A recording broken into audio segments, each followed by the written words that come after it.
Hello, good evening everyone. Welcome back again. माबोरै दं लोगोफोर नोंथांमोनाहाय? आसा खालामबाय बयबो मोजाङैनो दङ जानांगौ। आंबो बर्तमान मोजाङैनो दंथ'यो। जियानो हक आङो नैबे समाव फिन खेबसे आंनि नैबे चेनेलावहाय आङो फैफिनबावनाय जाबाय समायाब्लाबो। बे आपडेट्सखौ आङो जागायनायनि सिगां बयनिसिमबो नैबे गोजोन मोनाबिलि बा गोजोन बेलासिनि गाहाम हामलायनायखौ आङो बयनिसिमबो जासि हरग्रोनानै आङो फिन खेबसे आंनि नैबे चेनेलावहाय आङो फैफिनबावनाय जाबाय। लोगोफोर आङो दिनैहाय मोननैसो आपडेट्स लानानै फैदों। बे आपडेट्सखौहाय आङो होलांदिनि। जोङो बयबो मिथिखानाय आरो आङो एसे क्लियार खालामनानै होलांनाय आरोना। मैया दाखालि बेबायदिनो आङो भिडिअस आपल'ड होनाय जादोंमोन मोननै।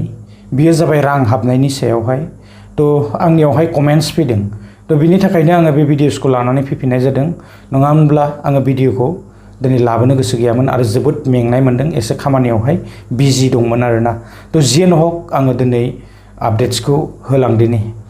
एसे माफ्लारबो दिनैहाय आर'नाइ बर'नि ट्रेडिशनेल लागायनाय जाबाय। गाज्रि मोननो नांला नोंथांमोनाहाय। जियानो हक आङो आपडेट्सखौ होलांदिनि फारि फारि। आङो आपडेटखौ होलांनायनि सिगां आङो फंसे बेबायदिनो बाथ्राखौ आङो क्लियार खालामलांनो सानदों। जिथुनाखि आङो भिडिअस आपल'ड होदोंमोन मैया दाखालि, बे भिडिअसआहाय क्लिप्सआ जाहैबाय बेबायदिनो आङो निउसनिफ्राय दैखांदों।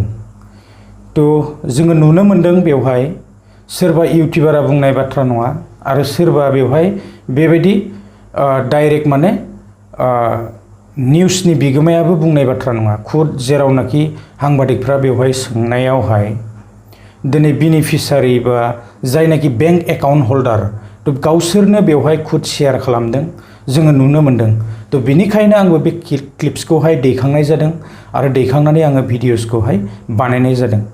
निस्सय जोङो बयबो मिथिनो मोन्दों बा खोनानो मोन्दों बेबायदिनो रांफोर हाबदों होननानै गावसोरनि खुगाजोंनो बिसोरो शेयार खालामदों। नाथाय इउटिउबावहाय बेवहाय मेसेज फैदों आरो बेवहाय आङो मेसेजखौ आङो रिप्लाइ खालामनो सानदों। मेसेजआ जाहैबाय बेबायदि आंनियावहाय हाबाखै। आंनियाव सोंहरदों फैसा बेबायदि रांफोर हाबदों नामा होननानै। जोंनि साइडआवहाय आङो बेबायदि रांफोर हाबनाय नुनो मोनाखै आरो जोंनि बिथिं माने बेबायदि हाबाखै आरोना। आं बेखौसो बुंनो सानो आरो आंनियावबो पार्सनेलि बेबायदि हाबाखै। जियानो हक जोङो दिनै निउसावहायसो बेबायदि जोङो नुनो मोन्दों। बेबायदि साংबादिकफोराहाय सोंनायावहाय बेबायदि रांफोर हाबनायखौ नुनो मोन्दों आरो जेरावनाखि बेंक अनार ना CSP जेरावनाखि बेंकनि जाय बेंक सलायो बेवहाय जोङो बेबायदि बुंनायखौ नुनो मोन्दों। बेबायदि रां हाबदों। जोङो बेखौहाय बेबायदि क्लिप्सफोरखौ जोङो मोननानै दैखांनाय जादोंमोन आङो आरोना। आङो दैखांनानै बेबायदि भिडिअसखौहाय आपल'ड खालामनाय जादों। नाथाय बेसेबां सैथो आङो बेखौहाय 100% कनफार्म नङा आरो आङो बेखौ बुंजोबनोबो हाया। आङो बेखौनो क्लियार खालामनो सानदों। दिनै सोरनियावबा मेसेज जुदि फैदोंब्ला, मेसेज फैखागोन फैसा हाबोब्ला, मेसेज फैयोब्ला मोजांनि बाथ्रा। लायोब्लानो जाबाय आरो बेवहाय मा दं ना। गावनियाव एकाउन्टआव मेसेज फैनाय लोगो लोगो बे आंनिनो फैसा, आंनाव हाबोब्ला बे आंनिनो फैसा जाहैबाय। बेयो रावनिबो फैसा नङा। बेखायनो जोङो बेखौ बांद्राय बेबायदि शेयार खालामनो गोनां जोंहा जेबो गैया आरो जोङो बेखौ साइलेन्टलि जानानै थायोब्लानो मोजां, आं बेखौसो सानो। जोङो बांद्राय बेबायदि बेखौ हुलुस्थुर खालामनो गोनां जेबो गैया। जोङो मेसेज फैयोब्ला जोङो मोनखायो। जियानो हक बिदिब्ला लोगोफोर क्लियार जाबाय। जोङो बांद्राय बेबायदि माने हुलुस्थुर खालामनानै जेबो लाब गैया आरो गोनांथिबो गैया। जुदि हाबदोंब्ला माबेनिफ्राय फैदों माबेनिफ्राय फैयाखै जोंनो मानो नांगौ बेखौ ना। मोनदोंब्ला मोजांनि बाथ्रा आरो मोनाखैब्ला बेवहाय जेबो गैया। बेयो हाबगोन हाबा बेखौ रावबो जेबो बुंनो हाया आरो बेसेबां सैथो जोङो बेखौ 100% बेबायदि जोङो कनफार्मबो नङा। खारन जोङो सोरबा बेनिफिसारिनि खाथियाव थांनानै जों सोंनोबो हायाखै आरो जोङो कास्टमारनियाव थांनानै जोङो बेबायदि सोंनोबो हायाखै आरोना। आङो बेखौसो क्लियार खालामनो सानदों।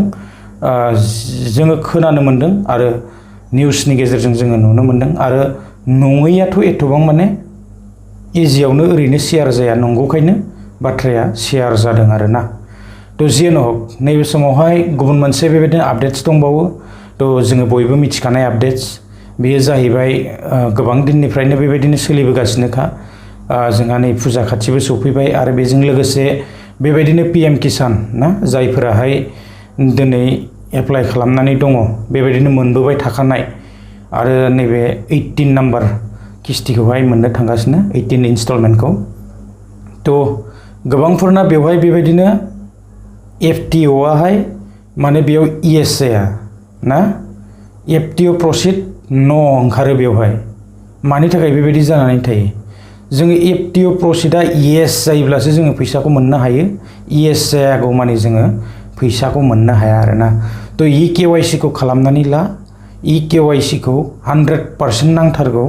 बेबायदिनो जोङो नङाबा पेन्डिं जानाय फैसाफोरखौबो जोङो मोननो हाया आरोना। माबेबा समावहाय पेन्डिं जानाय फैसायाबो खेबसेयावनो बेबायदिनो 4,000 6,000 बेबायदि फैयो आरोना।